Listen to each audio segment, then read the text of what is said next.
Nasaksihan ng mga miyembro ng Regional Advisory Group for Police Transformation ang ipinamalas na 5 minutes response capabilities ng Police Regional Office 6 sa isinagawang simulation exercise. Magbabalita dyan si Patrolwoman Ledilyn Bansagon.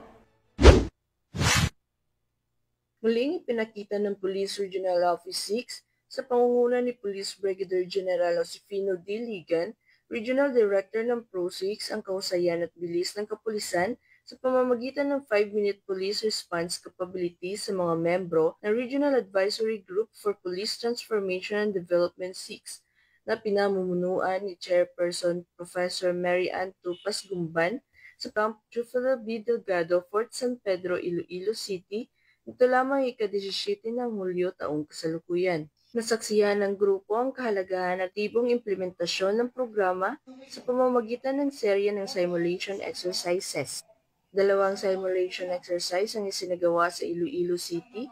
Isa rito ay gumamit ng 911 emergency hotline habang isa pang SIMEX ang ginanap sa Boracay, Malayaklan. Ang aktibidad na ito ay patunay ng kahandaan ng PRO6 na agad tumugon sa anumang uri ng emergency upang mapanatili ang kaligtasan ng publiko. Binigyan din ni Police Brigadier General Ligan na ang layunin ng programang ito ay hindi lamang pagpapakita ng bilis, kundi pati na rin ang maayos na koordinasyon at efficient na operasyon ng mga tauhan ng Philippine National Police sa oras ng pangangailangan.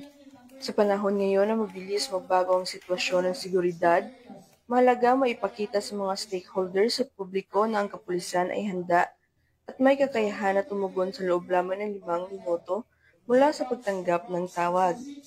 Dagdag pa niya, ang pagkakaroon ng mabilis na response time ay makakatulong upang maiwasan ng mas malalang insidente at masiguro ang kaligtasan ng mga mamamayan. Sa pamamagitan ng ganito mga pagsasanay, pinatutunayan ng PRO6 ang kanilang matibay na pangako sa kaligtasan at seguridad ng bawat komunidad sa Western Visayas. Ito ay nagpapakita na sa oras ng pangangailangan, maaari nating asahan ang kapulisan na agad darating upang magbigay ng proteksyon at solusyon. Sa huli, nanatiling pangunahing layunin ng PRO6 na itaguyod ang isang ligtas at mapayapang rehiyon kung saan ang bawat mamamayan ay may kumpiyansang ang kanilang pulis ay mabilis, maaasahan at handang magserbisyo anumang oras. Mula dito sa Police Regional Office 6, ako ang inyong Police News Network Correspondent, Patrolwoman Ledilyn Bansagon, alagad ng batas, tagataguyod ng Balitang Pulis.